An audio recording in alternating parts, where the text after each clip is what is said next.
Hey everybody, looks like we are live. Thank you so much for hanging out, coming to see me on this Wednesday evening in January, first live stream of 2023. So I'm excited about it. I'm excited to see you guys. We have Clutch all the way, Patrick all the way from Massachusetts. Always a pleasure, my friend. Raul, how you doing all the way from New Jersey? All right, so we got Jersey, got a northeast vibe happening today, which is good. So I'm excited. Mr. Steve Leahy, how you doing, sir? So Mr. Steve Leahy is here from Massachusetts, but he's hailing out of Massachusetts, out of Ohio, but originally from Massachusetts. That's what it is. So, Paul, how you doing from Indiana? How's it going? Rick, all the way from Montreal. That's fantastic. Our friends up north in Canada. So glad to see you. So this is a great group already. I'm very excited. So I'm not getting contrast. This particular live stream is about contrast, and right now I don't feel I'm getting proper contrast in my video here. So let's see if we can. There we go. That's a little bit better contrast. You guys think so? Cool. All right. So this is the first live stream of 2023. So I'm very happy. If you see any yellowing on my hands, it's not because I'm jaundiced, it's because it's oil paint and I washed my hands, but you really gotta, wash it really good. So occupational hazard. So I'm excited about Airbrush and where Airbrush has taken me and how it's affecting my other mediums such as pastel and oil paints. And so this is really important for me as an artist to be working in several mediums. I appreciate every medium, and the artists who are mastering it. I love it, love it, love it. And so I love all the other mediums so much I want to be a part of them, So I'm going to pose a question out to you all. So when you do other things in art, whether it be a different medium or a whole nother art form, do you all feel that it helps other art forms? So let's say you're an airbrush artist and maybe you work in watercolor. Do you feel like doing something else like that really helps each other, right? So I'd love to hear what you guys think. That would be great. Mr. Roy, all the way from New Jersey, how are you? 3 Jersey guys. We got 2 Massachusetts guys here. So that is wild. So definite see. Hey there, Mr. Willie, all the way from Massachusetts. Great to see you. And we have nameless subscriber all the way from California. Great. So that is great to see you. Southern Cal, SoCal. So Steve Leahy says that he feels working in different medias kind of help solidify that media. Do you feel that way? Because I know you work in several mediums, Steve. So do you feel like when you're working, let's say, in a certain style or technique, it really helps your other style and technique? Because one thing that if you see Steve Leahy's work, his landscapes are like second to none. I mean, they are amazing, like museum quality. And then he does that, and then he does the more traditional airbrush stuff. And you feel, Steve, that those two really combine to make stronger artwork because you can take stuff from one to the other? I'd love to hear your thoughts. Be right back.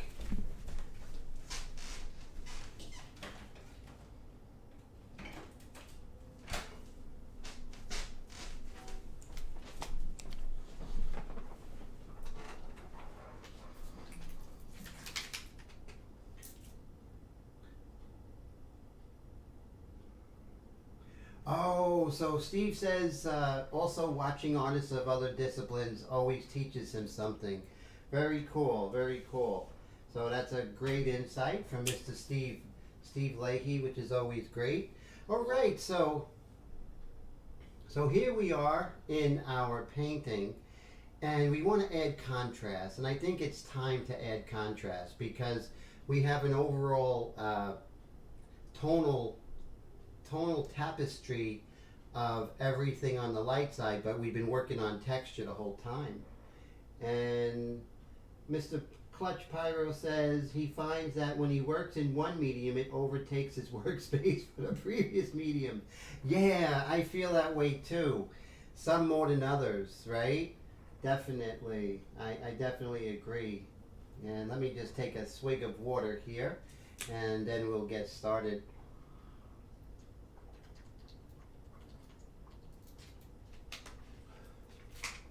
Okay, so we are going to do straight detail mix, and that means no dilution. We're not going as light as we have in the past weeks when we first come in, because it's time to work a little darker. So I am looking patiently for my detail mix. Okay. And let's go ahead and load the airbrush. It's so great to see you, Mr. Willie. How's everything, sir?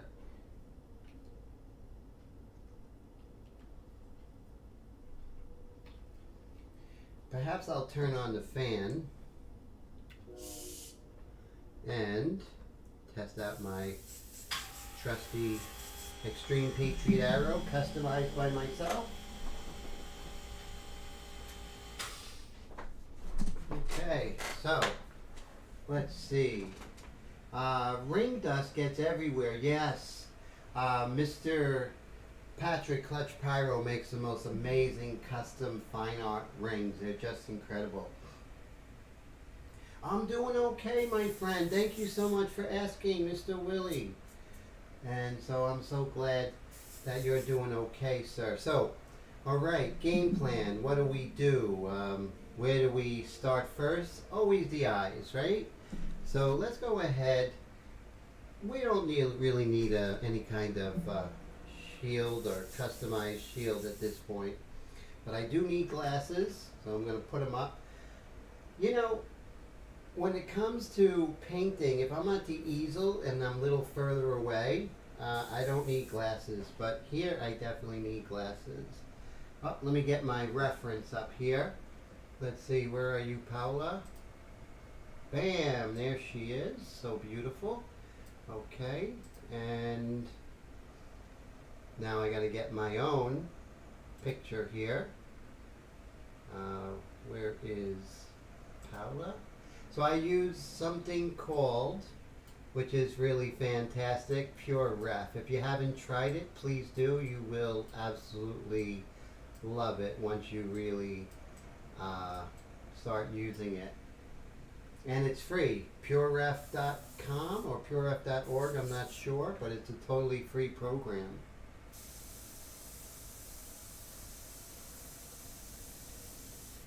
And as you see with this pure detail mixture that isn't diluted, we can go ahead and start darkening a little bit. You know, the whole idea of today's broadcast is, of course, achieving contrast. So let's make this happen, my friends. So the trick is to spray and move, right? My PSI is at 30, but I use this, usually it's at 25, but since I was doing other things with the airbrush today, it's at 30. So I just means I have to choke up on the pack valve a little bit more. I'm usually at the same. Since I work very thin in India inks, I don't need the high PSI. Patty, how are you? Great to see you. Patty out of Illinois. Dwayne, how's it going? Out of Northern California. Mr. Brad, how's it going? Out of Baltimore. Great to see you guys. And Mr. Air Todd, how are you? Happy New Year to you as well. So thank you so much, everybody, for coming to hang out. It's so exciting. If you guys ever see the work of Brad Newland, the man is incredible. Check out his work. You will be very happy. If you're an airbrush enthusiast, you'll see his work. It's just magic. It really is. So really love his stuff, and what an honor to have you here today, sir.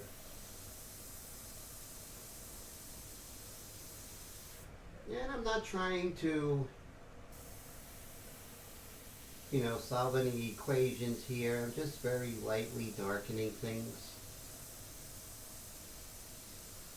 And while I'm here, I can start working on the upper ridge of the lower eyelid. So always take opportunity to work on different things as you are going. So that's always good. And very welcome, Mr. Brad. Definitely very welcome.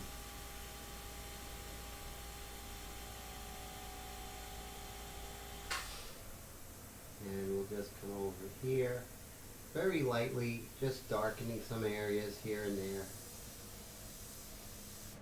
There we go. We can move on to eye number 2. And we're just going to, now working with, in the beginning with this detail mixture, 2 things are happening. I'm slightly darkening things, plus I'm getting warmed up, right? So I don't want to get warmed up with something dark like the light mixture. That would not be very good. So you want to get warmed up with something that is going to be forgiving if you make a mistake.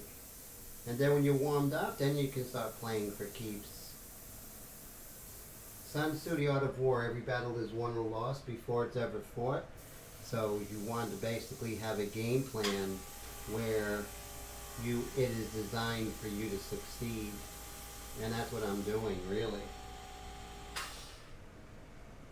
And just, as you can see, I got nowhere to go, so I'm going to take my time to darken it. And if I have commission, and if it's too tight of a deadline, I won't take the commission on, because I have to put my name on this stuff, and I'm not going to do it, risk doing a crappy painting because, they commissioned the job too late. I definitely don't want that to happen. Let's see if I could lighten this just a tad. Yeah, that's good. And let's see here. Okay, so you see I just darkened things just a little bit, and plus getting warmed up. And so, when you're working with this detail mixture, you have a lot of wiggle room to make little mistakes here and there, to adjust, to erase. And isn't that what you want in any medium, whether you're an airbrush artist, I should say, rephrase that, an artist who works in airbrush, an artist works in pastels, an artist in oils, you want to make sure that you give yourself some wiggle room to make mistakes, because we are human. And so we're going to move down to her nose. Again, this is like just starting out, for the day. So I'm just going to kind of warm up like a relief pitcher, right? He goes on the mound, and he is not, facing Derek Jeter. He's doing practice pitches. There we go. Just beautiful. Get that dark contrast of her nostril.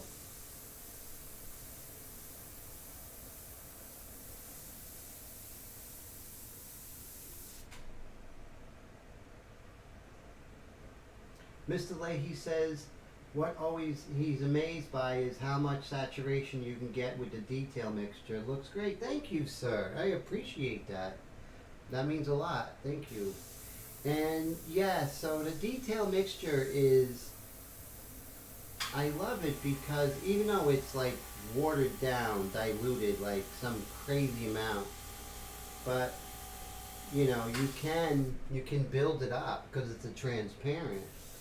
And so, and also it's all about patience, which I don't always have, but I work on it, you know, in art and in life. And so right now I'm also working in oils, and haven't worked in oils for a very long time. What I find going back into it is that what oils is teaching me is patience. And how amazing, right? Because here it's very immediate, you can go in, but with oils you have to let that dry for a day or two before you can go back into it. And to have that patience of saying, okay, I really want to get into it, but it's best to just let that cook for a little bit. And that's what I'm doing uh, with the, you know, with the oil painting. And now here I'm learning that lesson, so applying more of that patience too.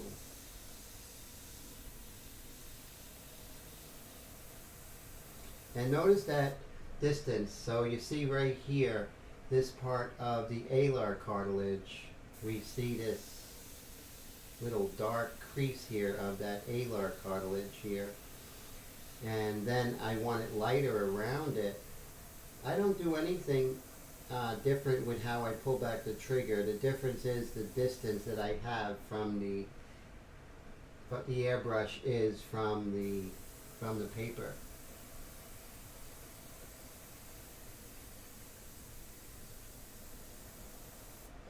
And you know, it could be super light and you could just build that up. Hey Patty, Patty says she looks great. I appreciate that so much. Thank you. And let's go down to her lip here, her upper lip. So one of my secrets for not getting spidering is hitting and moving, right? Jab and weave. So that's what I like doing. I like hitting and moving. And so that's exactly what's happening now, is I'm hitting and I'm moving.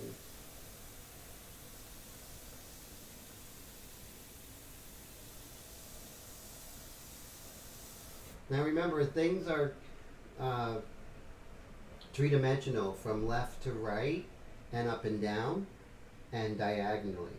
So it's easy to get the left to right, but also up and down.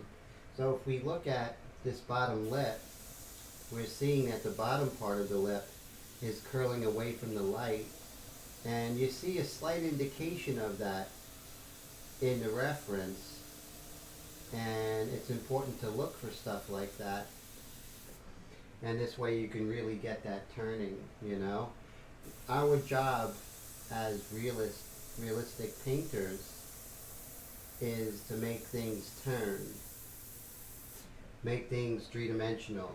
From the biggest shape, her skull, to the smallest shape, which is right here, is her Cupid's bow.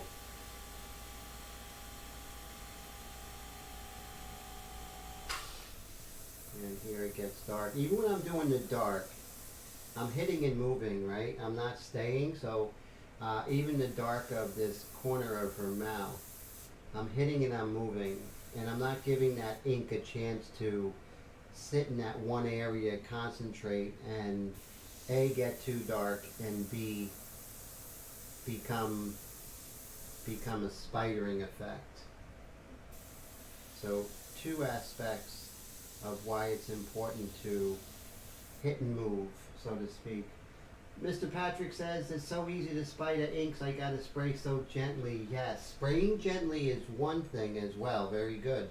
But also make sure that you are moving, right? So if you're moving, you can always go back, but if you're moving, you're going to have a movement in your ink as well, so there's less of a chance of any mistakes happening or having barbells or anything like that. And now I'm going to be working on this dark, which is a cast shadow underneath her lower lip here. And And then right here, this little area, this is her orbicularis oris, which is this round muscle that goes around the lips. Yeah, basically it goes around the mouth, definitely, because the lips are basically much smaller a form than the orbicularis oris. And I'm not going to get so specific here on this side plane of the lips because I'm going to come back and erase that. I'm going to erase the shape, so, you know, don't put detail in if you don't have to.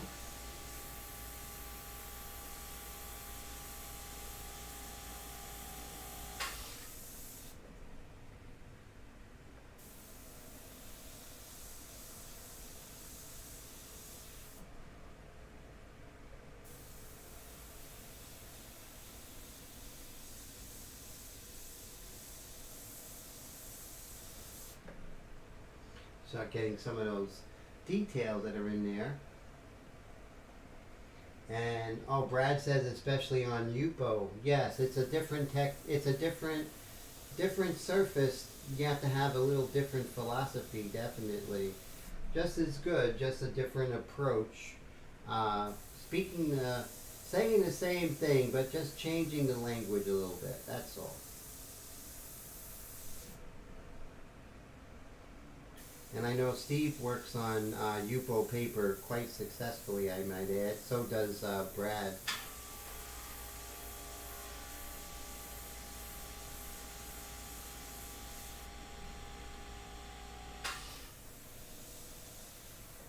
Okay, so now we'll just zoom out a little bit. And you see we're just darkening things up just a little bit. Someone said, "Hey John, where is John?" I don't see John. Hey, there you are, Mr. John Dickman. How's it going? Good to see you all the way from Wisconsin. I'm so glad you're here, sir. Thank you so much for hanging out with me. I appreciate it. Now that I pretty much took care of my getting things darker, I have this detail mixture. It's slightly darker than the mixture I've been using before. So now I'm going to pump that trigger. And I'm just going to really pay attention to the face. And I want to start getting a little more texture. And that's something I've been doing the whole time, of course. But I want to just go ahead and just get some of the darker areas in the lights and spray and move. Spraying and moving, you're going to get texture naturally because you're going to be creating texture. You're going to be creating the variation in the skin. That happens when a rough surface, such as skin, because skin is not like a piece of chrome or anything like that where it's super smooth. So by going ahead and pumping that trigger, also with the 1 second rule, I'm not doing it, you know, willy-nilly. I'm really looking as I'm painting that 1 second rule, but I'm actually trying to create the irregular pattern of her skin. And also while I'm doing that, I'm also refining the shapes, which is important. Oh, cool. John's spending his free time in woodshop. That's great because that's a creative endeavor, you know. Dragonair, how are you? Great to see you. How's everything? I'm so glad you're here. So, Dragonair, can you, I know I've seen you before. Could you refresh my memory where you're from? I always love knowing where my friends are from. So next time, I could let you know that I remember you, and that would be cool. So, and someone said, "Oh, honey, how you doing, honey? How's everything? Good to see you." So Dragonair is honey, so that is great. So thank you so much for hanging out, and it's always a pleasure. I love the new drawing that you're doing, very beautiful. And let's see. So as you can see, I'm just working on her texture of her skin. And some areas where the skin is tighter, like the forehead, you're going to have less texture. Where it's kind of more fleshy, you're going to have a little bit more texture. That's not a hard, fast rule. That's just my own observation. So right here, it gets a little darker at the nasolabial fold right here. She's very young, and also with the lighting, you don't see much of that nasolabial fold.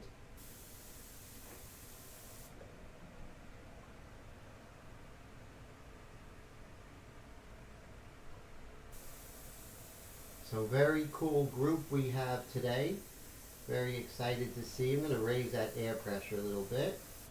Okay, so feeling good about that.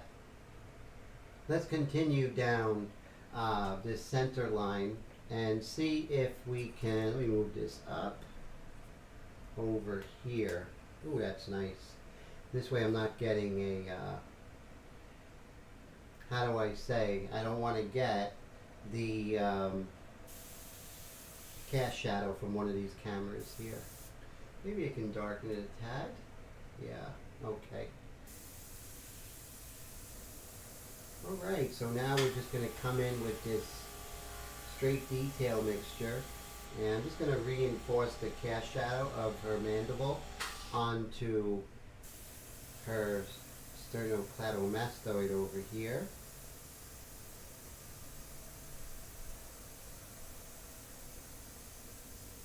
Just building up these darks a little bit. And also keep in mind that we're looking at the shadows, but a shadow is really a relative absence of light, or even a slight weaker power from the original light source most of the time. Sometimes it has to do with the reflected light, but right here, this is a cast shadow. But still, within that cast shadow, there's a lot of reflecting light going in here. And then over here, we have another cast shadow from her chin area in the mandible. And we're going to paint it, but we're also going to try and find out, is there more light or less light here? And kind of look at that shadow shape, but also look at the variations within that. So that is really cool.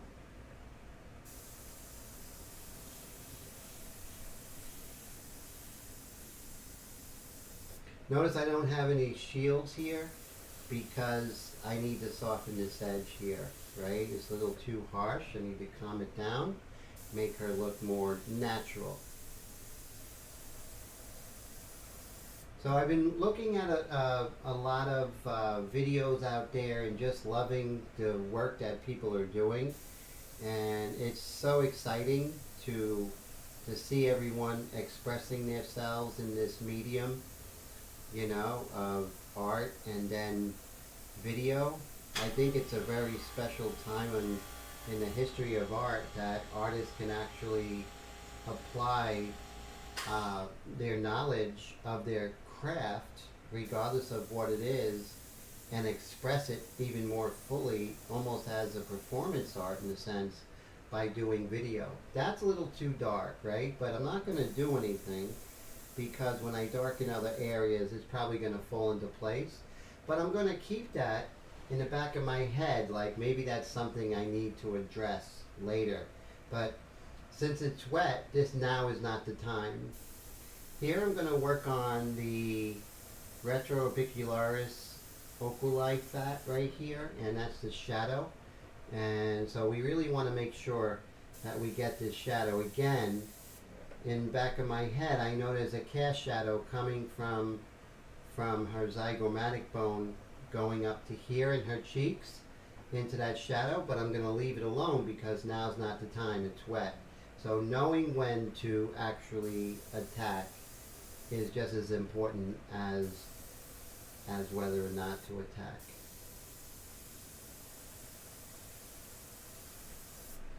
This ear is way too bright in the scheme of things, so I look at the relationships and I say to myself, self, this is bright, but is this ear right here, the lobe of the ear, is it as bright as that? I can say no. Is it as bright as this right here? I could say yes. So that and that need to match. So now I just kind of dust that over until that matches. It's important because doing stuff like that is going to make sure that that ear is not coming forward as much as the mental fat of the chin. So those are things that we have to definitely realize how important they are, and they are super important.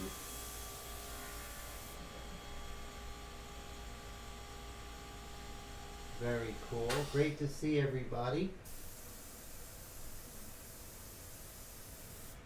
And we do have this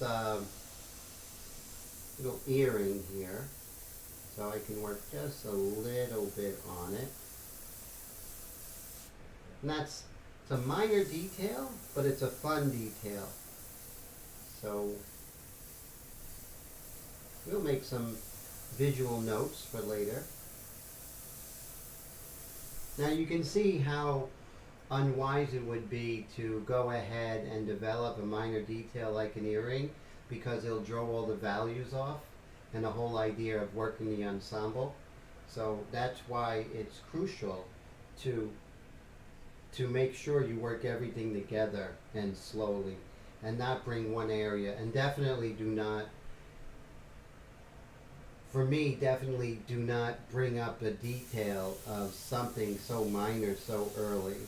There's plenty of time for it. This is all soft edged area, so you notice I'm not really concerned about being so true to edges and everything like that. I'm here now, right? So let's work on her hair. And let's see if we can just start working on some of the light and dark patterns, the large light and dark patterns of her hair, right? It can't hurt, right? That's how I look at it. But notice, I'm all about large light and dark patterns. Now, I'm looking for this little piece. Now, here, I usually have an envelope that has the little pieces, but for some reason, that envelope is, maybe this is it. Let's keep our fingers crossed. Nope. So we're going to have to do this the old-fashioned way, and we're just going to use this freehand shield. And what I want to do is I just want to get this dark pattern right here. I don't want to contaminate the background. I want the background nice. Even though it's a little piece, I want that background to be pristine. And I find when you really take care to keep the background or different value areas clean, it makes a nice difference, and it's very impressive, I feel. And it's something that maybe someone doesn't notice, but it makes a real difference if we were more messy. And let's see. Oh, Patty says signing off, short week. Oh, have a wonderful, wonderful evening, Patty. Always a pleasure, and thank you so much for hanging out. And Brad says, just a side note for him, it's always a pleasure coming in and watching you live, because after a few paintings, I feel overconfident and start going way too fast. Watching me reminds me to slow. Oh, that's great. Yeah, you know, I need that too, you know. I get the same way. Sometimes I get a little bit like a cowboy, right? And I start, you know, skipping crucial steps that may seem, right, Brad? That may seem kind of, you know, why do I gotta do that? And I always pay the price. Always, always. Like if I skip, you know, if I skip using a freehand shield there, like I don't need it, I'm good. And then I have a background that is quite messy. You know what I do a lot is a lot of times if I don't like do that and I start putting my hands on the paper, and I could do a beautiful piece of work. Now I have oil marks from my hands, or smudge marks, so that just makes more work for me. So yeah, whenever I, like you say, I get a little overconfident, things always bring me back down to earth, and it's those little things that I teach my students that I feel is really important. Like right here, there, I'm going to come in to this dark over there, and part of me is like, I don't need no customized shield. I don't need that. But the better part of me is like, you better do that, because you better put the customized shield over that, because that's going to look nasty if you get overspray. So that's when my better judgment kind of takes over. So I made these special from my own line drawing, and that's the difference is for me, is that the combination of tradition and technology, that's a killing combination. Again, that whole thing of Sun Tzu, right? Every battle is won or lost before it's ever fought. So you know what? I'm in the 21st century, not the 1600s, and I can really enjoy making stuff like that. I can enjoy using Krita and using all the different kind of advantages that come with being alive today and a working artist, you know? Hey, what's up? Thank you so much, Mintaholic. Always a pleasure to see you. Oh, love the shading. Give it so much depth. Thank you. Oh, wow. Thank you, Michael. What a great pleasure it is to see you. I am so excited. And I just want to say thank you from the bottom of my heart for joining in this live stream. It means a lot to me.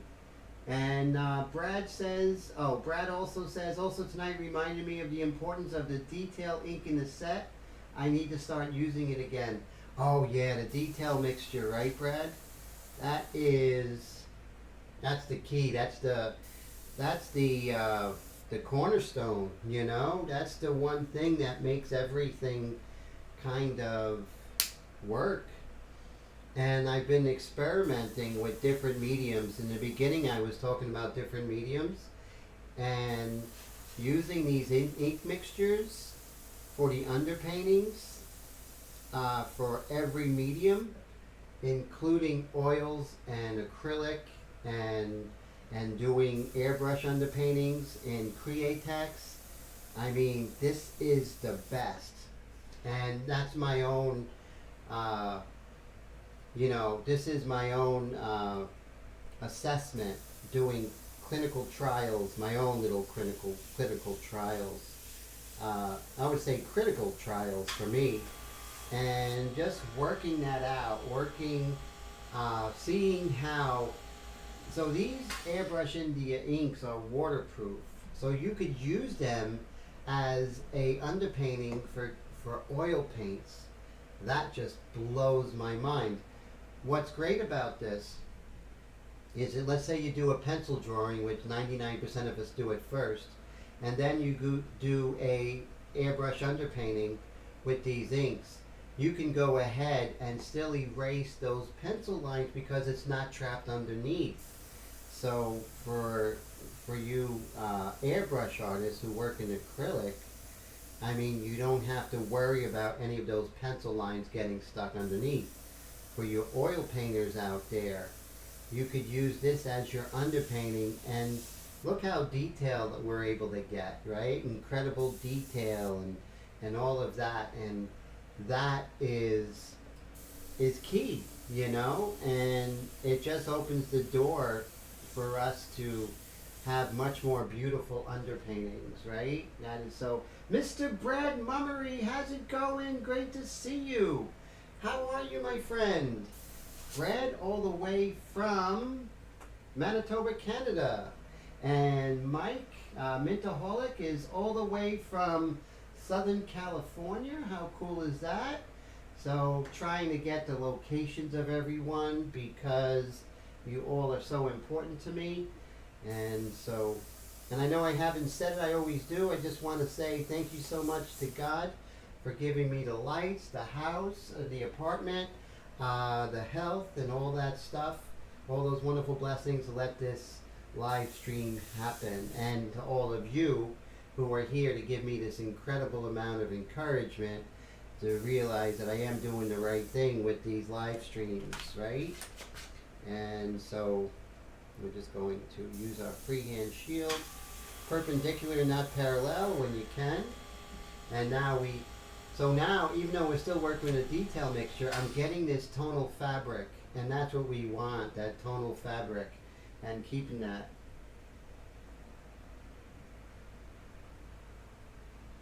Honey says we are Coast fans. Oh, okay. So, you mean like West Coast, East Coast, or Coast Airbrush? I'm not sure, honey. Either way, it's cool, you know? I know Coast Airbrush has their live streams on Wednesday before mine, and sometimes I get a lot of, oh, Angela, how are you? Thank you so much for watching. It is such an honor, and I just want to say thank you, you know, for hanging out. So thank you, Angela. I really, really appreciate that times 10. Angela, also from Southern California. We got a lot of Cali in the house, which is great. I went out to California a few times, and I fell in love with San Francisco so much that I almost moved there. This was back in 2000. Oh wow, this was back in 1997, 98. I almost moved to California. I had the traveler's checks. They had traveler's checks back then, and I was saving my money. I was going to enroll in San Francisco State University, but something happened, and I didn't go. And the best thing to do in life is to never, never say what if or whatever. Things happen for a reason. But yes, I stayed in New Jersey. But yes, I was all set. Had my transcript set to San Francisco State University, and I was going to major in art history. But things happened. Things changed, and that's so cool. And so I'm glad that I didn't go, because a lot of good things wouldn't have happened. And if I went to California, I never would have met Michael, and that would have been horrible. So I'm so glad that I didn't go to California. Didn't live in California. I did go a couple of times in 97 and 98, I think.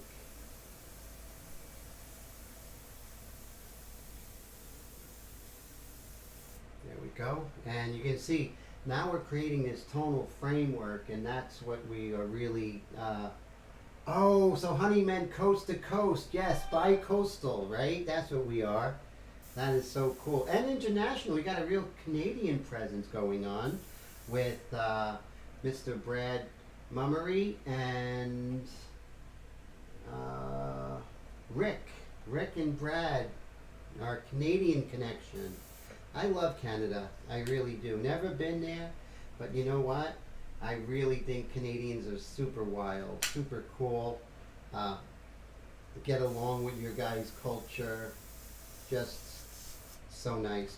One of the things you want to do, because overspray is not your friend, but also underspray is not your friend. So what happens is that the ink wants to get underneath, right? It really does, and we have to stop that. So what we do is we put our magnets, and of course I use a little piece of metal, it's like 12 by 16, and I put my artwork on it and then put magnets. It holds it perfectly. Holds down your artwork, just does so many great things. But if you put it close to the edge of your acetate shield, you are not going to have any underspray. Underspray is like, oh, I'm so happy, everything's going good. And all of a sudden you lift the shield and you're like, that wasn't planned. And then that just, it's not like the end of the world. You still have to clean it up. Now you can clean it up, but why clean it up when you could, why do cleanup when you could just be enjoying the artwork, right? Enjoy painting. There we go. And, oh, Mintaholic says, was wondering what the magnets are for. Yes, I actually learned the whole magnet thing from Steve Leahy, his live streams. No one uses magnets like Steve Leahy. I used them when I was working in larger airbrush, but it was in a different way, right? But the way Steve Leahy used it, I was like, I'm sold. So I got a bunch of magnets, got this things, I got a gift of magnets, so it was really cool. I never looked back. So that was one of the many things I learned from Steve Leahy. Now Steve Leahy has this incredible live stream going on Mondays at 6 o'clock on Facebook, and check it out. But Steve Leahy also has an amazing YouTube channel that he's building, and a lot of great information's on that. Different time, he has those on different time frames. So if you're from the UK, it's very UK friendly. He has a Tech Tuesday. And if you're an airbrush artist and you want to learn some really great techniques, Steve Leahy has a YouTube channel. Look him up, and I'm telling you, the thing is, if you hang out at the barber shop, eventually you're going to get a haircut. So hanging out at Steve Leahy's live stream, you're going to learn some skills. And that's what it's all about, right? Steve Leahy says magnets are the best. They really are. Really a game changer. I always say that. Like, Tim, how many times are you going to say a game changer? Well, there's a lot of game changers. Right? So, and as you can see, just continue to work here. Let me see. So I'm getting let me see if I can move this over here. There we go. So you're not getting that glare in you guys' faces. And I'll make me smaller and the art bigger. So make Tim smaller, and let's make Paola bigger. Okay, there's Paola. Make her bigger. Really enjoy painting Paola. I used to do paintings of Paola, oh my God, since she first came out. In early 2000s, I would do paintings of Paola Rey. I think I sold several of them I sold several paintings of Paola Rey on eBay. Long time ago. Alright, so you see how now we're creating this tonal detail, only the large shapes, right, in the hair, but also using this shield to protect all that hard work we did in her face. We do not want to have overspray. It'll just, hey, F-I-N-G-Z, Fings, how are you? How's it going? Yes, Fings Z also learned magnets from Steve. Yeah, I'm telling you, his live streams are amazing. So, I'm not just saying that because he's my friend. I'm saying that if you're an artist, you're going to learn a lot. You're going to learn a lot. So, I hope you guys check him out. You know, you can catch him live. Also, so it's always, you know, it's great to catch him live on the Monday nights on YouTube, on Facebook, and I think he has them recorded so you can catch them afterwards. And also, same thing with YouTube. You can catch them live, and you can also catch them afterwards. So don't worry if you miss them. You can always catch them. But the great thing about going to a live stream is that you can ask these artists questions. You can say, hey, why are you doing that? Mike says phone's got a charge. Have a great night there, Mike and Angela. Thank you so much. what an honor to see you, you and Angela, and I hope to hear from you very soon. God bless, guys. That made my week. It really did. So I am so happy. So thank you, Mike and Angela, for hanging out. Really important to me. And let's see. So now we're just going to come over here. And let's see. So very, very cool to check out Steve Leahy's live stream. So, okay, so here we are. Let's see if we can remove Paola's shield here. Now with the little ones, you can't really grab them because they'll just, well, I did, because I have superhuman strength, but normally you just want to go ahead and do that, you know? And come over here. There we go. So nice and clean, just creating some nice large light and dark patterns. I'm going to take a fairly aggressive, maybe I would say a medium aggressive eraser. And I am just going to, this side is nice and dry. But now I'm just going to go in the direction of the hair. And just to help me create a little bit of direction. Hair is not spaghetti, so it's not going to be like all going in one direction. It's not going to be a dark going all the way. It kind of stutters. It goes here and then over here again, right? It stutters. So you'll have a dark that comes and stops, and then another one over there. And that's how you very lightly create that hair texture, you know? Dwayne says, magnets are old school and about the best way to hold stuff in place. Great. Very true. And learned it from an old car guy doing murals. Wow, yes.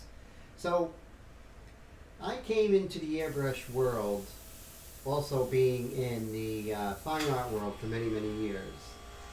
And what was really refreshing about the airbrush world is how much information airbrush artists have that the fine art world has no idea, right? And so stuff like that, Dwayne, is just incredible. I mean, the airbrush world, I mean, the fine art world doesn't use magnets. That's not even in their vocabulary. And I'm so glad that I joined the airbrush world about 11 years, 12 years ago. And by doing that, my artwork is so much more rich and so, like a whole new library of knowledge has been opened to me. And Nameless says, that superhuman strength comes from you pumping that trigger. That could happen, my friend. That could be it. That's funny. And there we go. Just slightly darker. So, you know, working here, all's good and everything, but let's not neglect this area of her anatomy, right? So let's work on her trapezius. So right here's her trapezius, and then over here we have her sternocleidomastoid on both sides. Here you can see her clavicle, and right here you can see her deltoid. So let's go ahead and, you know, kind of work on the light and shade pattern, however, really paying attention to the anatomy as well as the grain of the skin. So this trapezius is moving across and down, right? So when we're doing that shadow, we want to follow that grain of the skin and the grain of that muscle. Remember, that muscle is underneath the skin. So that muscle is really telling the skin what to do, because that skin is kind of being pulled with that. So we're just going to kind of move along, kind of pretend what it feels like to be really tiny and moving along her trapezius. I'm not being fresh, although it does sound like it, but I'm not. It's funny, sometimes I crack myself up. Someone's got to laugh at my jokes, right?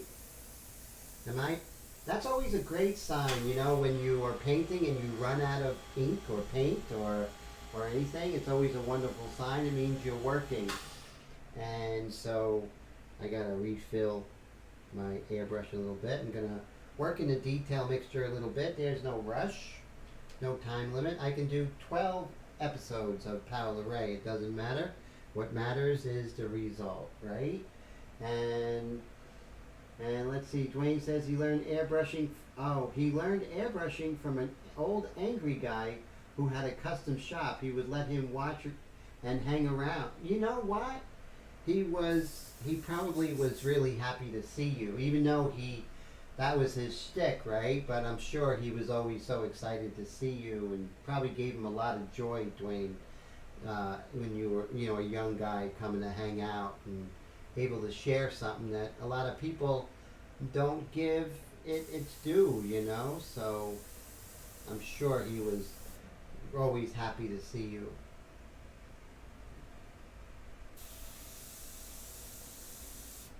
Okay, so right here in her lip here, we have this kind of strange dark coming up here.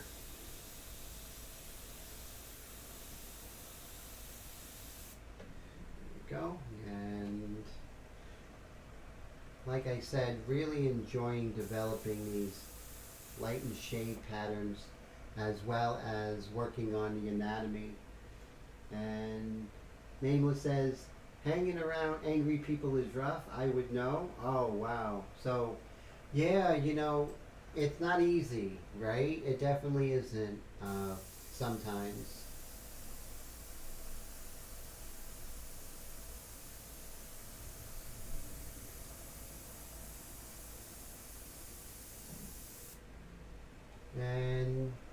And don't worry if it feels a little blotchy. Come back and even that out. So that's okay. Now right here, this ridge here of the clavicle. Remember, I'm going to be moving, right? I'm going to be painting and moving. And I just want to make sure I'm getting proper flow here. It's all about the flow. Okay, things are looking good as far as my flow. I haven't even checked the time. It's 10:30, so the first hour is in the books, so that's great. Oh, Dwayne says he was cool, just grumpy. Yeah. And you were as a kid, huh? And you were a kid. Oh, I understand, sure. And so definitely. So, so Fing, where are you from? Always like to know where my live stream friends are from.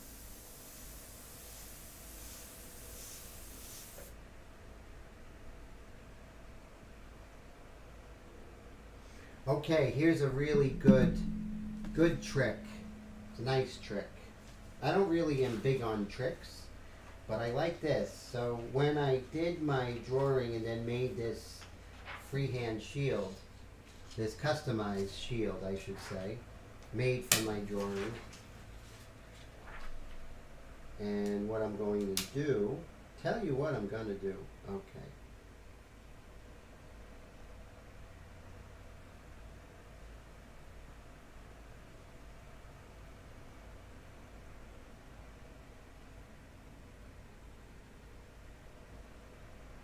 Alright, so first things first, I'm going to work on this one over here.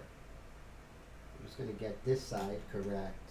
Just want to get it perfect.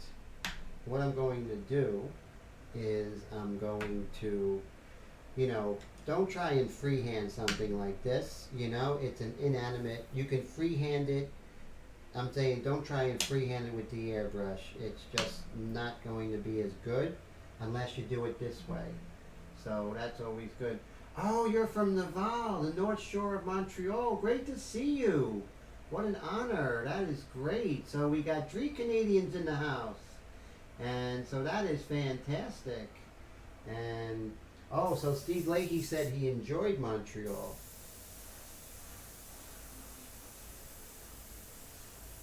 So with this, again, you want to have your magnets right close to the border.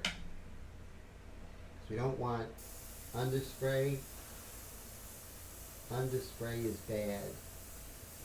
And I'm going to build this up like everything else, but look what happened. See, I even went a little wet, and you see there was a little buildup on the acetate. So what I'm going to do is I'm going to take a little napkin,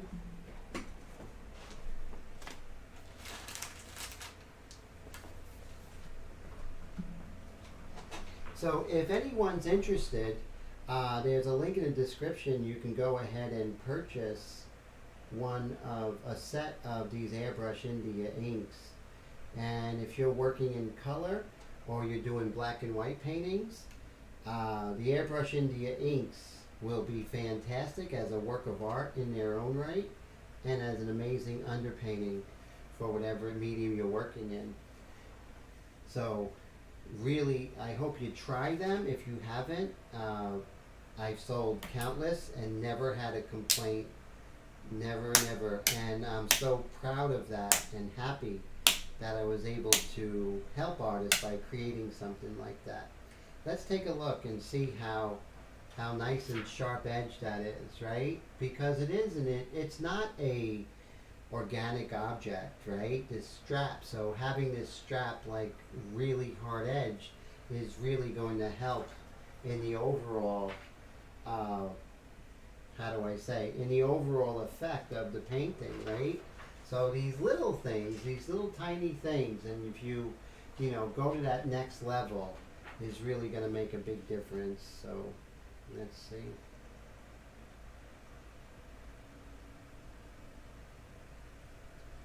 So I'm just going to move this aside. And I need to get this edge correctamundo,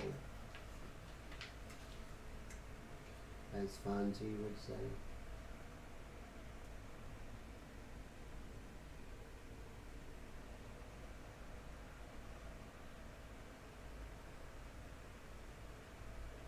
Okay, let's move this here. And I just want to get some of these these hard edges here. Like I said, I'm going to come back here when I come in with the medium mixture and everything. Brad says the only drawback is that he can't seem to get the ink in 5-gallon pails. Thank you, my friend. Thank you, Brad. Yeah, I love these inks. I have a new set of detail mixtures. So if anyone wants to order fresh ink mixtures. And the great thing is that what I love, again, is that you can do fully realized paintings like I do on these live streams using the inks, as well as using them for underpaintings when you're working in different medium or working in color, with Createx. I mean, they really work together. Createx and my Airbrush India inks is a really nice combination. They really are. So definitely think about it. They're on sale for only $19.95. You get a full set that's going to last you quite a while. Okay, so nice hard edges on those spaghetti straps that she has on there. And we're going to let that dry. So now that has given a chance to dry. Let's go ahead and work on her erasing some of these lights. That's another thing I learned from the airbrush world. Reductive detail. And in the fine art world, they don't know what that means. But, as far as the airbrush world, there's razor blades and there's erasers, aggressive erasers, sandpaper. That's what I learned from the airbrush world. Just amazing stuff. Amazing techniques. And I'm always so thankful for that. And as you can see, just the little things here and there really starts to create a really nice sense of movement in this portrait, right? And and Clutch says only need detail in buckets. And Fink says Montreal is great for tourists. When you live there, he says it's a whole different story. I know how that is. I lived in Orlando. Everyone loves Disney until you live there. And again, it's a different... I didn't live in Disney, but I lived in Orlando.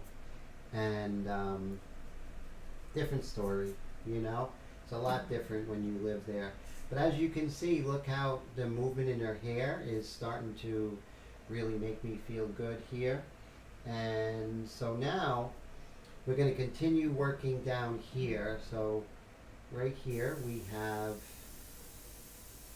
this shadow here of the sternocleidomastoid. I'm pumping that trigger. With the detail mixture, that's undiluted, so I'm playing a little more for keeps than I normally would. I'm going to raise that. I raised the pressure on the pack valve because I want a little better atomization when I'm working on large areas. Remember, I set my airbrush at 30 today, and this way, if I open it up all the way, I'll be at 30 psi. And there are times you may need 30 psi. And I'm just going to very slightly darken. But really it's all about, when I'm darkening, it's all about describing the form. When I say describing the form is making it three-dimensional, really having that three-dimensional form turn, all of that, you know, really, really crucial. And Fing says that's true most places, very true. So my goal is to, in its beginning stages, is to create contrast. Well, this is the mid stages. Create contrast and reinforce texture. So that's my whole goal. And if I worry about those two things, the rest will kind of fall into place. At least that's what we hope. And right here, I'm going to use my freehand shield. And I want to create this little bit of little triangle of background that kind of shows up here. Perpendicular, not parallel. And right there, just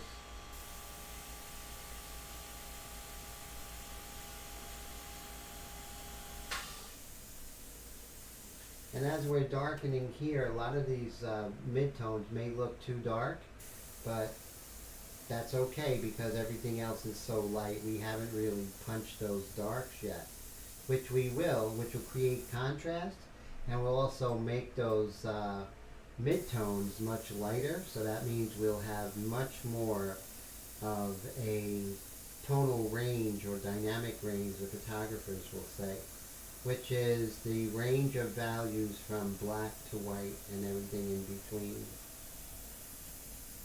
Increasing my distance, and this is definitely not white, so I'm just going to pump that trigger and make sure. So again, just creating that whole idea of texture and darkening at the same time. Clutch says tourists spend money, residents pay taxes, more money in tourists. Yeah, true. That's true. Maybe that's why they're treated better at some of these resort areas, right? That makes a lot of sense there, Patrick.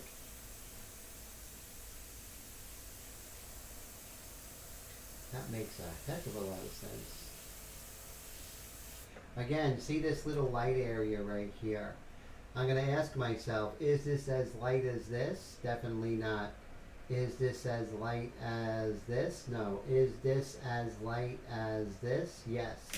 So I have to darken this little area here, this little triangle. And by darkening it, I also have to darken the dark that's around that. There we go. Okay, so you see now we're starting to really get a sense of her anatomy and things turning.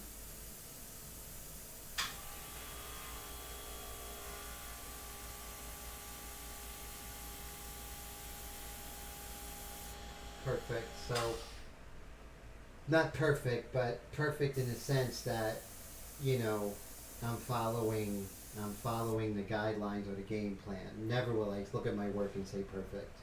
That's for sure. So I'm going to use my freehand shield here, and I'm just going to. So here's a good thing. So let's say you're using your freehand shield. A lot of times, if you use your freehand shield, you see how it goes up and kind of makes a trumpet sound? So let's say you're using a freehand shield, you don't want that to happen. You just lift it a little bit, and that gets rid of that.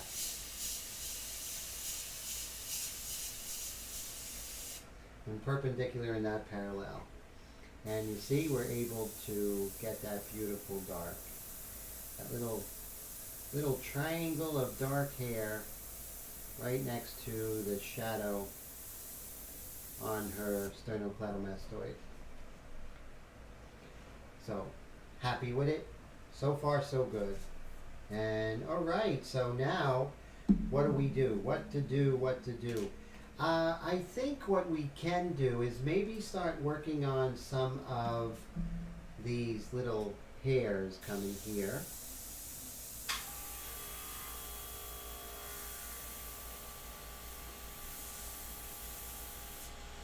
And it's going to be fast, right? You want to move fast with these. Otherwise, these hairs could become wires. So you don't want wires, so you want to go fast. And you can always darken them. Always, always, always.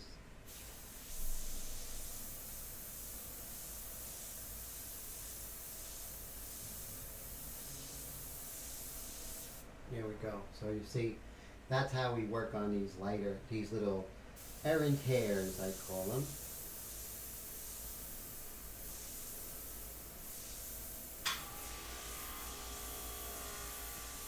One second rule when it comes to these hairs.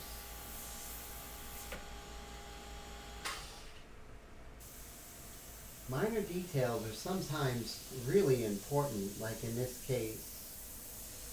I'm not going to worry about, any kind of overspray. You kind of want it. These hairs are very soft edged, right? And that's important. Brad says, not in Canada. The residents are among the most heavily taxed in the world. Wow. And so, yeah, that's true.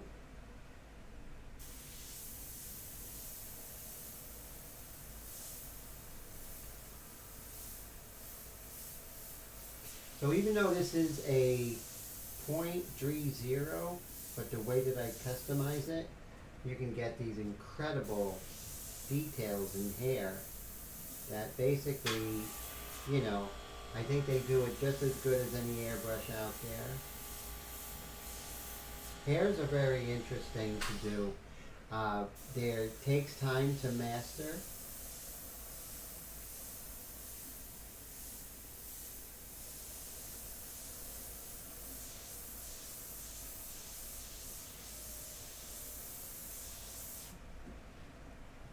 But as you can see, these little hairs they really go a long way in getting a sense of realism in the portrait.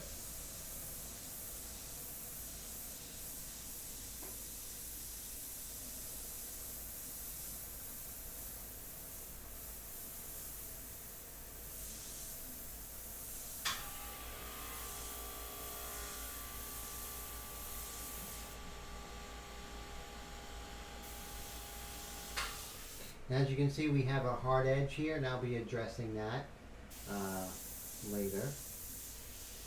Because even with hair, you're going to have hard and soft edges. So those are things that are going to be crucial. So right here, I want to bring some of these hairs coming out. But let me see. I think I can do it without the freehand shield.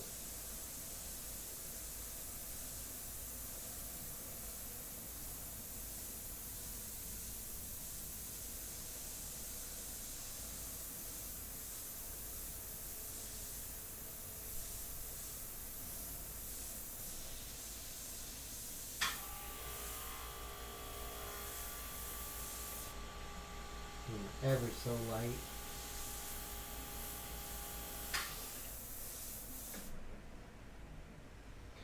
And hey Dave, how you doing?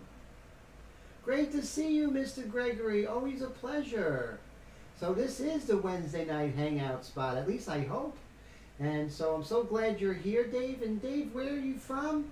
Mr. Tone, originally from New York, hailing out of Jacksonville, Florida. How are you, Mr. Tone? Happy 2023 to you too.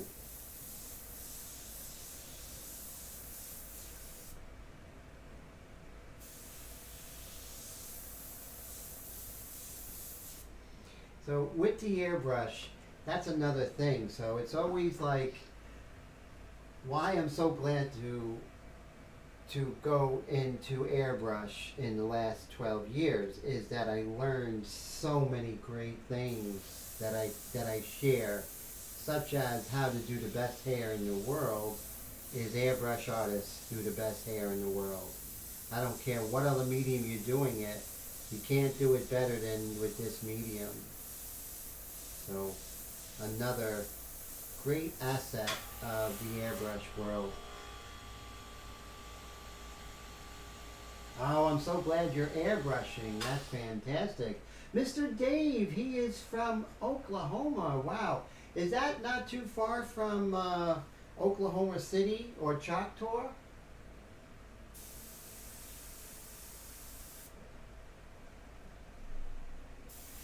So you see, I'm just indicating the hair, not trying to solve the hair perfectly.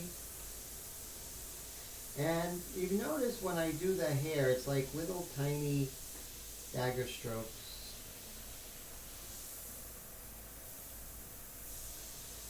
And with hairs like this, you want to be super fast. I mean like, and the faster you are, the more wispy and kind of beautiful those hairs get.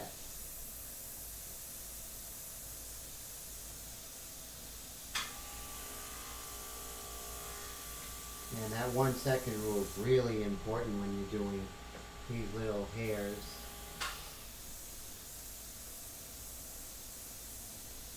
There we go. So just a quick indication, and while I have that, I can see I can go a little darker.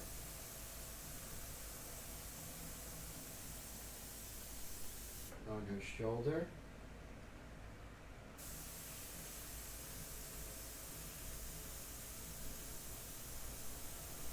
Now I want that sense of glow here. So I'm eventually going to darken this area, and I love this glow, this sense of reflected light over here. It's really beautiful, so I don't want to lose that.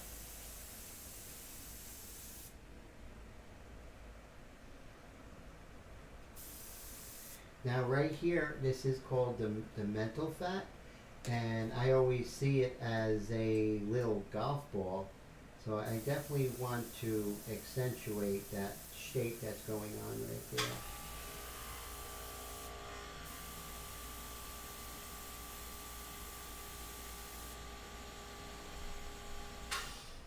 Okay, and very cool. A little sound of Oklahoma City, very cool. So glad to see you, Dave. Thanks for hanging out, coming here. That is so fantastic. I'm going to turn off the fan because do I sweat or do I get a pain in the shoulder? That's the question. Okay. So maybe I'll sweat a little bit and then come back and turn on the fan. So pretty cool. So we are at the 10:49 mark, so we're doing pretty good. Try not to put your glasses on your artwork or your ink. Oh my God, my ink bottle. That would have been really bad. So looking at this here, I can definitely see that there's this little bit of a dark coming across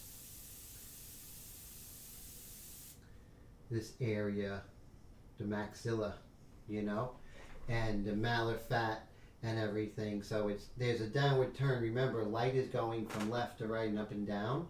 So the bottom part of her maxilla and the malar fat and everything, there's going to be very slight darkness as it comes down. So I'm definitely addressing that.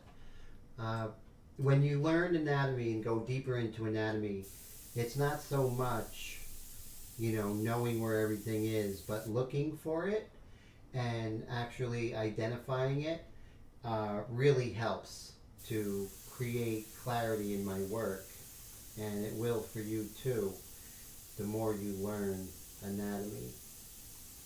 And I'm not just talking about the anatomy that you find in art books, but also the anatomy you find in, let's say, plastic surgeons' YouTube videos. They'll talk about different fat compartments, and they'll be talking about the nasolabial fold and the different elements of the eye and all these other things, which to me are so crucial in understanding what's going on in this beautiful complexity of the human face. It really is amazing. It has really kind of taken my portraiture to a deeper level for me, and that's exciting. I always want to share it. Dave says, looking good, Mr. Smith. Thank you, sir. I appreciate that. Thank you so much. And what I'm going to do is I'm going to calm down this nasal muscle, nasalis, right here. Just a little too strong. Just calm that down. Subtlety. Subtlety is so important. Subtlety is something I lack at times, but I'm always working hard to increase it. Or it's funny because subtlety is like making things less, so increasing subtlety sounds funny. Okay, so there goes my experiment of turning off the fan. So fan's going back on. Okay. So I also am doing a online course, and the link's in the description for the online course, and it's $149, and we go over from beginning to end for I think it's like 5 hours or something like that, and going over beginning to end of painting the portrait in this manner, and we go over anatomy and go over, you know, distance, all these different textures, and it's really great. I kept the price down, and for $149 you get the course. You can start it and stop it whenever you want. It's yours forever as long as the internet's a thing. It is there for you to access, and with the course you get a full set of my Airbrush India inks. You get a kneaded eraser, you get a stump sandpaper, you also get the white mixture as well. You get 2 line drawings done in pencil for you, so you could work on one and maybe use the second one to do even a better one. So that's such a great value, and I want it to be a great value. So definitely getting that course for $149.95 and watching these live streams and seeing the live streams that I've done, that will be like, it'll really excel your airbrush control, how to use the light mixture, the detail mixture, all those things, excelling the control of your airbrush, and also giving your work that clarity, that anatomy that I speak of. So $149.95. If it's something that you are interested in, seriously consider. And it's something that you can always email me if you have any questions with the technique. I'm always there for you. So I don't leave my students out on the lurch. I always take care of them and make sure that, you know, any questions you have, I'm there for you. So definitely check it out, and thanks for listening to me. Okay, so there we are. So we're working really intently. So now we're going to go to the light mixture. So I'm going to get rid of my detail mixture in the airbrush. Light mixture, dun dun dun. Okay, still very light. In the beginning of the life of the detail of the Airbrush India inks, the light mixture used to be the lightest mixture, but things have changed. So let me wipe this off. There we go. And let's go ahead and put some little bit of light mixture in there. And now this is what we've been waiting for, you know, the whole thing of adding contrast. We were adding contrast to this, of course, but at a much slower level. Now we're actually going to ramp it up just a little bit, not much. If we went to the went to the medium mixture, that would be a huge jump. But right now we're at the light mixture, and we're going to do the eyes, nose, and mouth. Freehand, of course. Alright, so here we go. Let's zoom in.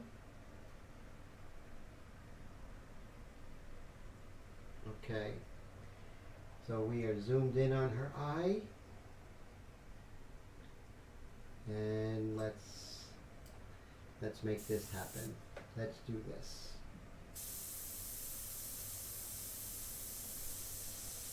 One second rule still in effect.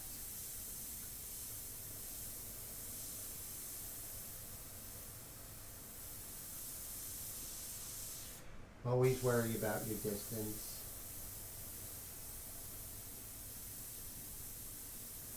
So I'm moving, right? Notice I'm moving when I'm painting.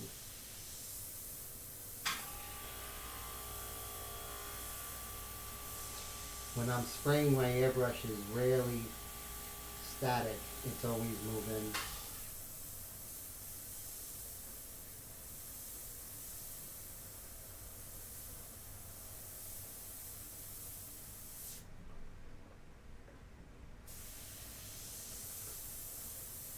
And that's what I do when I work in oils and pastels. If you see my pastel live stream, notice that I darken very slow. This may look dark, but I can go a lot darker, and I will eventually. Too dark, too early, too bad, too sad. Don't let that happen to you. So notice I'm darkening and creating texture. Same thing throughout the whole painting. As I'm painting, I'm darkening and I'm creating texture. Layers of texture. Okay, so now we can move on to the other eye. And let's make that happen. And let's see, move on over to this eye. There we go. Okay.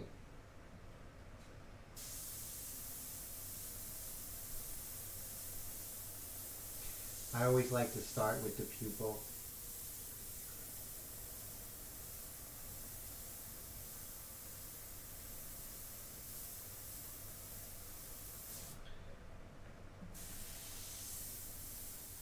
Again, looks like nothing's happening, but believe me, it is.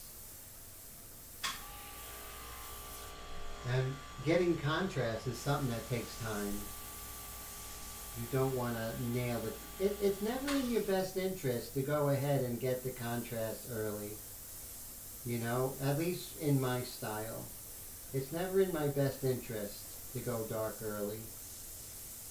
Some people like to do this. When I was at the academy, some people like to key the drawing or key the painting, would put the darkest dark and the lightest light, and then gauge everything from that. That's sort of a crutch, and I don't advocate that. It's much easier to build up as you go.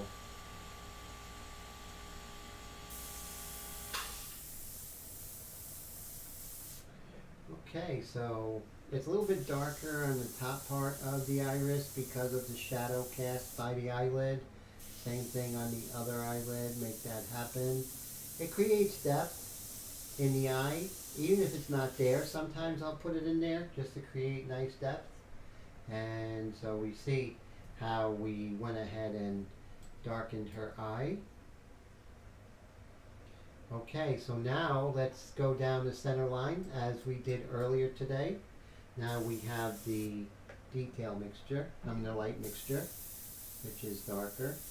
I'm going to remember I raised the air level on the pack valve just a little bit. I'm going to put it back because I'm not doing a large area. When you're doing a small area, this is a good rule of thumb. Lower your air pressure, whether you're doing with a Mac or pack valve or at the compressor. You have no business doing a small area with high PSI. Just one of those things that's not in your best interest.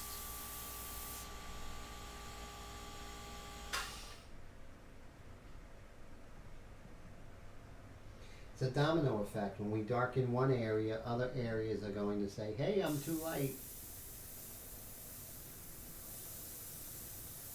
Also, I can see that there's an upward angle on her nose, which I didn't catch before. And now I'm catching it. That's another thing of working things slowly. Let's say if I was one of those people who finished it, you know, finished one area, moved on to the next, and finished one area, moved on to the next. In portraiture, it really doesn't work because if I seen that and it was already at a finished state, there was nothing I can do. I'm not saying that in different genres. I'm just saying in portraiture, it's always best to, you know, paint it slowly like this for that reason. And as you can see, we created some really nice darks in her nostril, and now we can go darker in her face as well. So a lot of good things going on right now. Okay, now we're going to hit those darks in her mouth and the corner of her mouth right here. It's nice and dark. And notice I hit and move, bob and weave, all that stuff.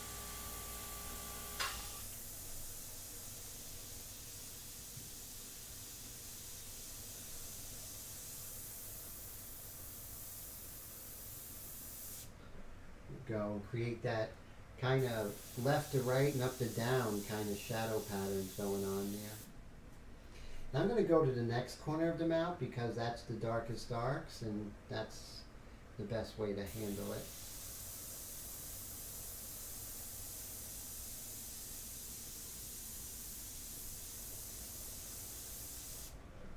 There we go. We'll move on to the other corner of her mouth.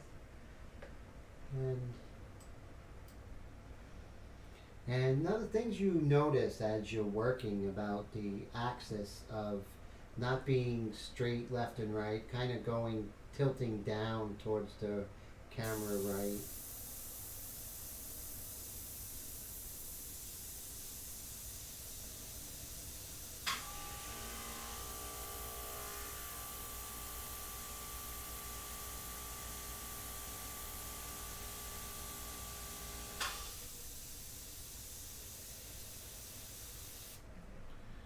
Go. And then right here, beautiful dark right underneath the lip. Beautiful, beautiful dark in the photo. This really helps the situation. And let's lift up and see how we're feeling about it. Yeah, so see how we're creating much more depth and things are really starting to lighten up in the midtones, and that's the whole thinking about it.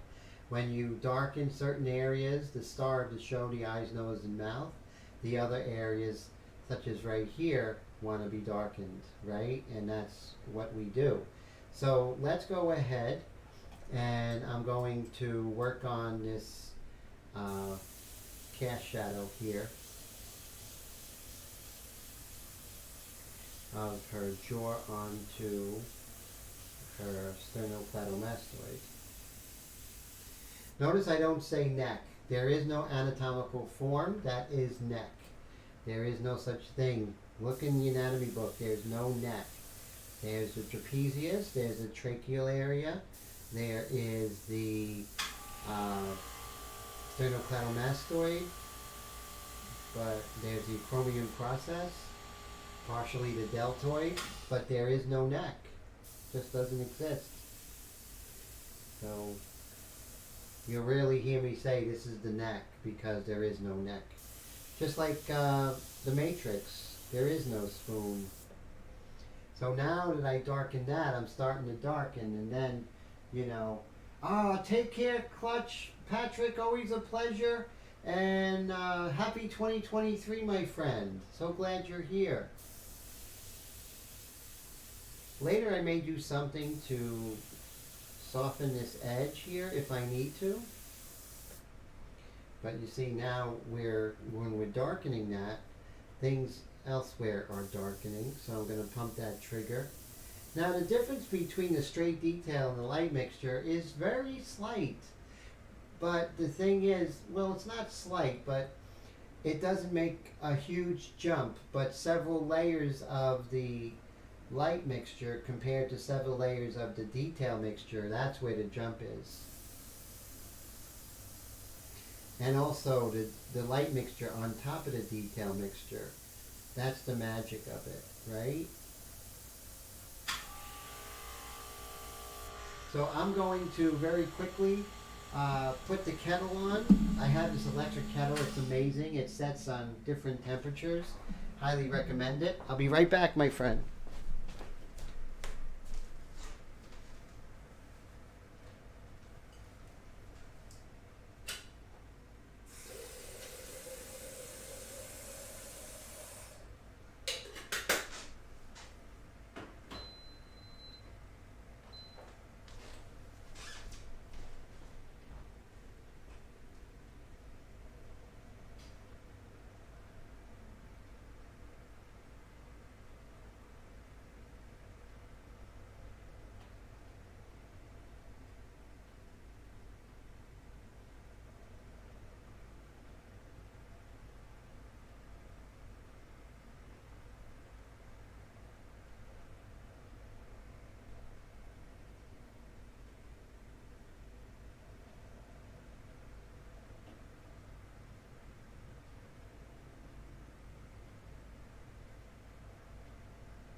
Okay, the kettle is kettling, and I am back.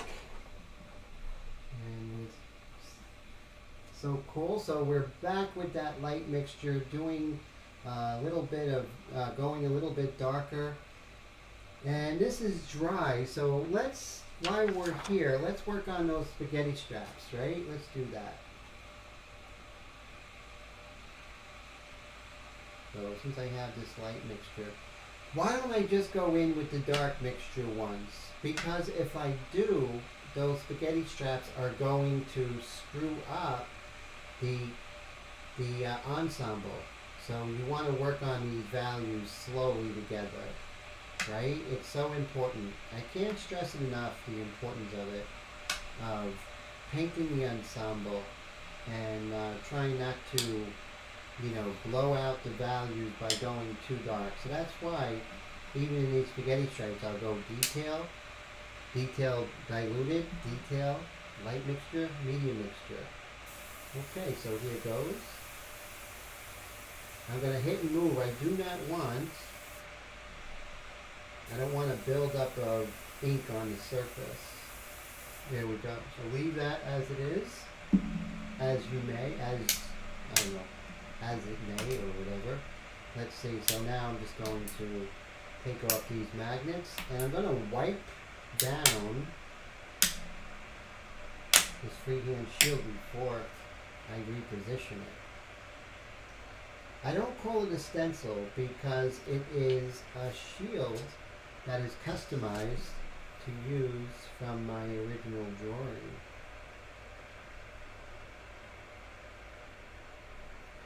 So you see this little ounce of prevention here? That's going to go a long way because you don't want to reposition ink. The best way, what is it? The best defense is not to be there in the first place, right? Alright, so now let's work on this spaghetti strap. Spaghetti strap. That was funny. Okay, so right here. I'm going to put some magnets down. It looks like this extends a little further, but I can always use a little piece of paper or something to solve that little problem. So you can see that the kettle is boiling already. How amazing is that? It has a timer, but also has a function to keep it at that temperature. Let me see if I hit that button. I didn't. Okay, so it's going to keep it at that temperature, I believe. Okay. And now what I'll do is I'll finish this spaghetti strap, and I will spray this in with the light mixture. Okay, so it's just a little tiny bit right there. So what I'll do is I'll put this right here.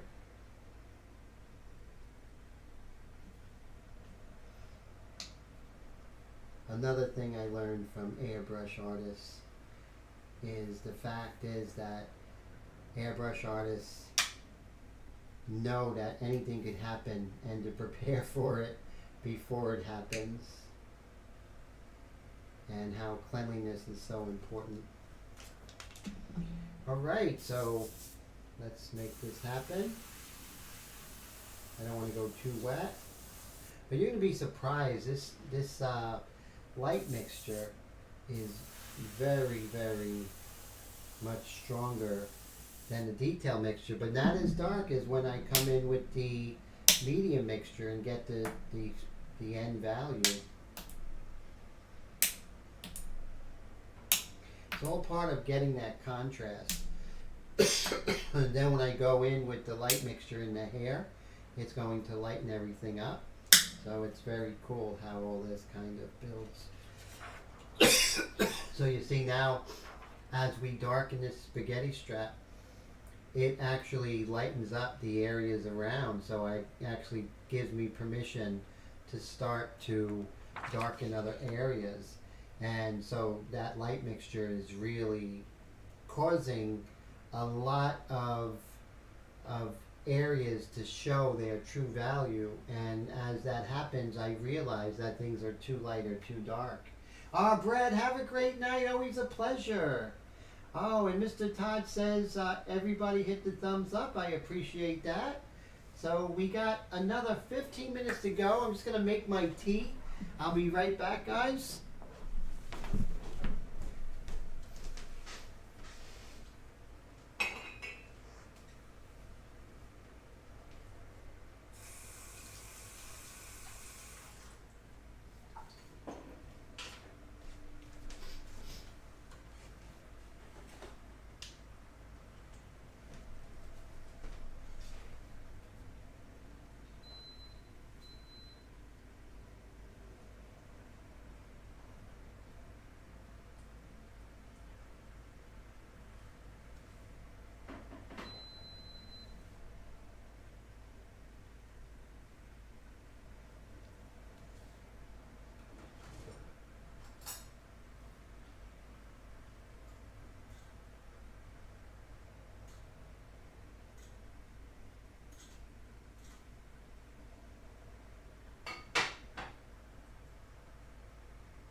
So I'm back. Always try and have an Irishman make you tea.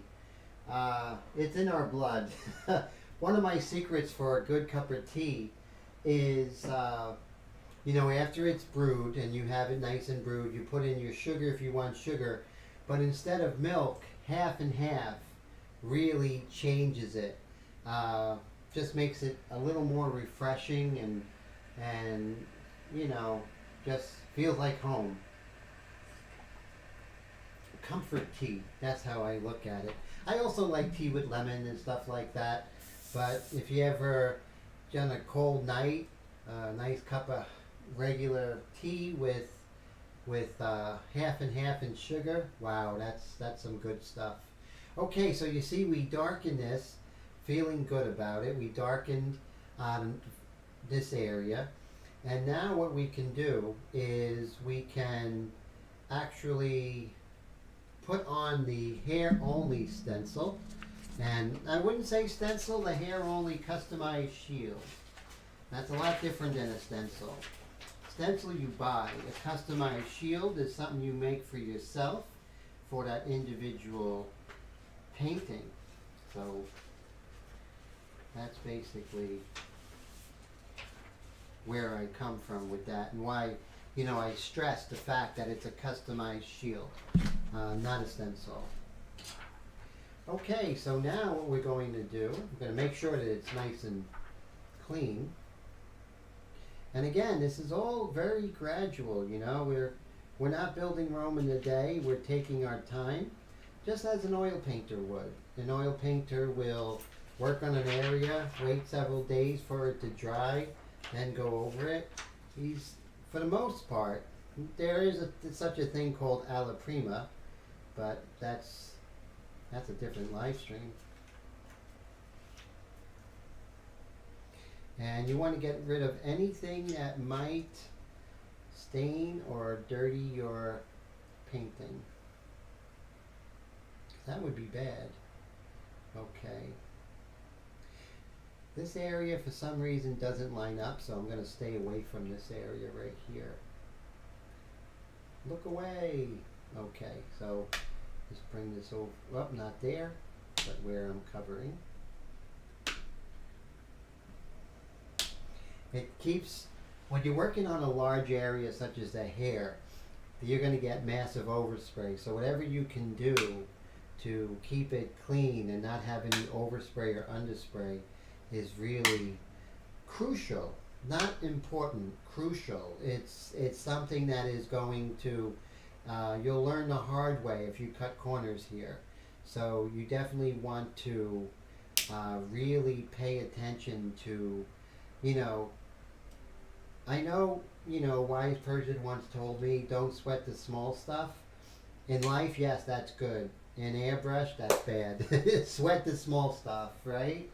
Brad says, she's really looking great. Thank you, my friend. I appreciate that. Nameless says, in that case, Tim, I never use stances. I use customized paper shield. Oh, cool. I'll never use stencils.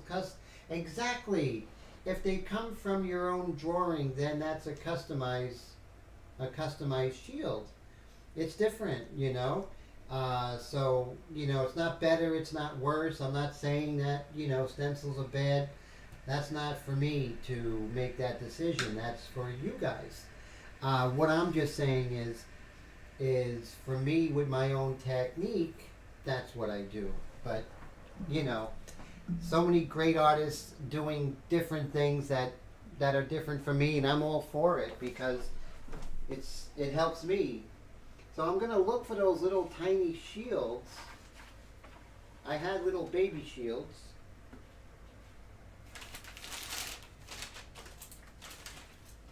Of course, had is the key word here, right? Nope, it looks like I don't have it. So we will stay away from this. Or what I can do is I can just put a little protector right there. Stay away from that area. Let's see. All this fastidiousness, right? It's really important.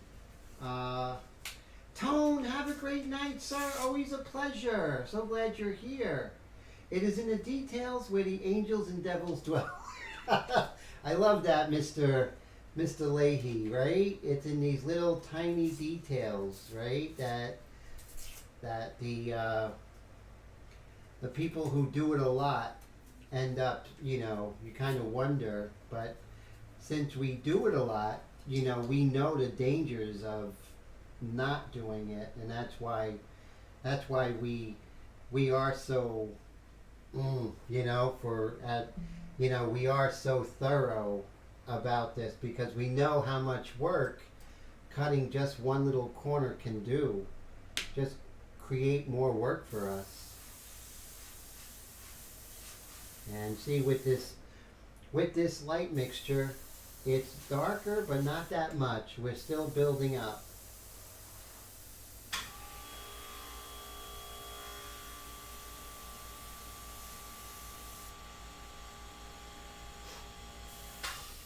So for 2023, what I want to do is uh,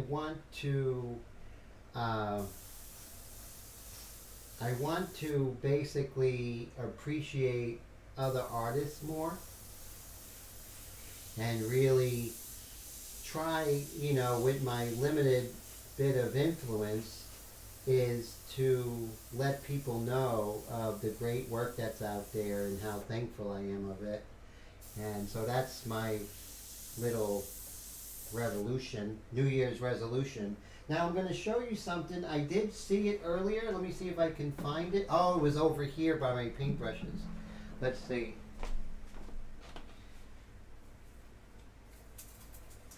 Your friend and mine, Blackbeard Wheat. We're going to use that right here to create a little bit of texture. Not a lot. Just a little bit. And this Blackbeard Wheat, this is a stencil. That's for sure. This is a classic stencil what I'm doing right now. But it's hard to get an organic as using something like this.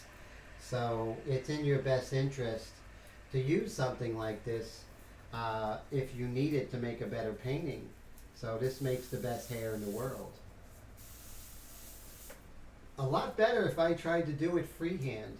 Blackbeard Wheat, you get it at a Hobby Lobby in the floral section. It's the best thing since sliced bread. Although sliced bread is really good.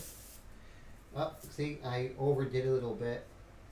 So you can just kind of rub that if you get a little repositioning of the ink. I was overzealous, forgive me. Okay, so you see how I was able to get that detail, And let's continue. And just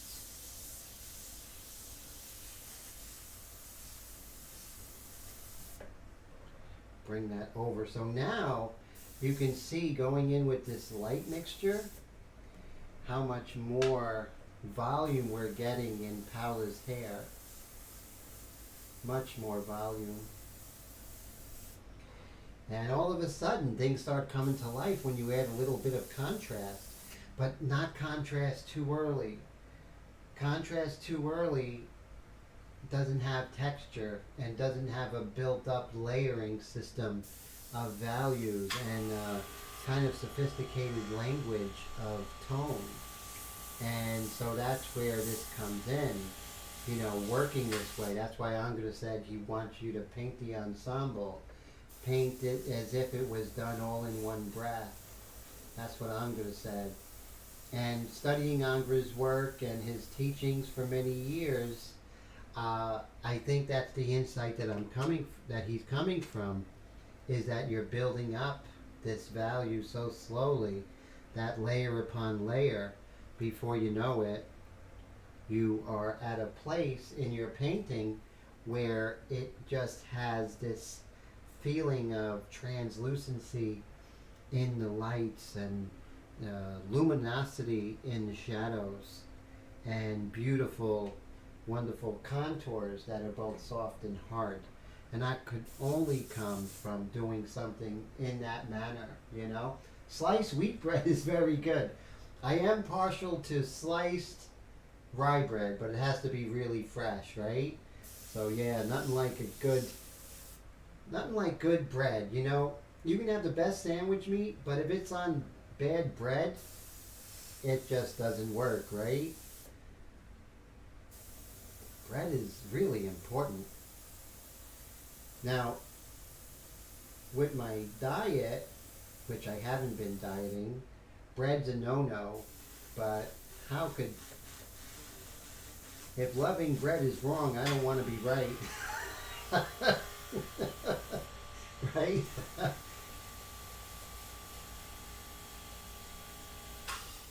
And I'm just darkening her hair, right? Just taking the hair to the next level. And as we darken the hair, we create some beautiful contours. And the layering of the hair, right? The layering of her hair is really nice. Remember these little corner areas, right? I used them because even though there's these two little slits of background there, it's important that I keep that nice and clean.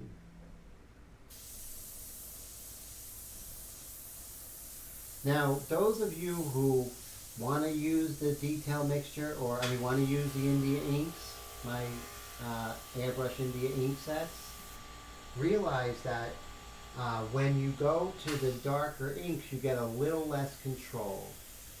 Now, when you have that detail mixture, you're going to have control like you never had before. And the detail mixture, you're still getting a lot of control, but in comparison to what you get with that detail mixture, the light mixture, you have to be a little more different. You have to be a little more ginger in how you approach it, because if you're not careful, it can take you places where you don't want to go. So you have to work on your control and be a little more restrained than you are with the detail mixture. Now when you go with the medium mixture after the light mixture, yeah, then it gets even more for keeps. And even though you're working with ink, you still have to be careful, you know. And as I'm darkening, I'm also painting, right? I'm painting that hair. I'm doing the 1 second rule. And you can see the movement that we're getting with her hair, this beautiful flowing movement that is in the photo. And what I can do is I can use your friend and mine, the freehand shield. And look how perfect. Sometimes it works out perfect. Your freehand shield is like right on the money. I want to get that hard edge right there. And like I said, you know, see how in 2 hours you're like, Tim, what did you do? You didn't do much. I really did. I stayed with the program, right? It's like a football team, right? And they're a running team, and they're down by 3 touchdowns, and all of a sudden they're passing, and they don't have a great passing attack, and they have less of a chance coming back than if they stuck with the program. So that's basically just sticking with this program, right? We're at 11:29, so here to the end. Thank you so much, Todd, for hanging out. I appreciate it. So we are at 11:29. Those who have stayed, I really appreciate you on this Wednesday night in January. Let's see how the hair looks. It's going to be a little hard edge, but that's par for the course, and then we'll soften later. So let's check. Dun, dun, dun. There we go. So you see how things really started to ramp up and how much contrast we have in the beginning of the live stream from where we are now. Much more contrast, and you know, and notice that when we darkened a lot of these central characters, the eyes, nose, mouth, and the hair, now we got some midtones to start darkening. See how it all comes together. So Mr. Leahy and Brad and Air Todd, everybody nameless, you guys are all fantastic. Thank you so much for hanging out. So I may do a Saturday night pastel live stream. I'm not sure if I get around to working out the drawing. So definitely want to start the Saturday night pastel live stream. Dwayne, always a pleasure. Thank you so much. I appreciate that. You guys all have the most amazing rest of the week, and thank you so much for spending time on your busy week. I don't take it lightly. You guys all made my day big time, and I hope you all have the best rest of the weekend.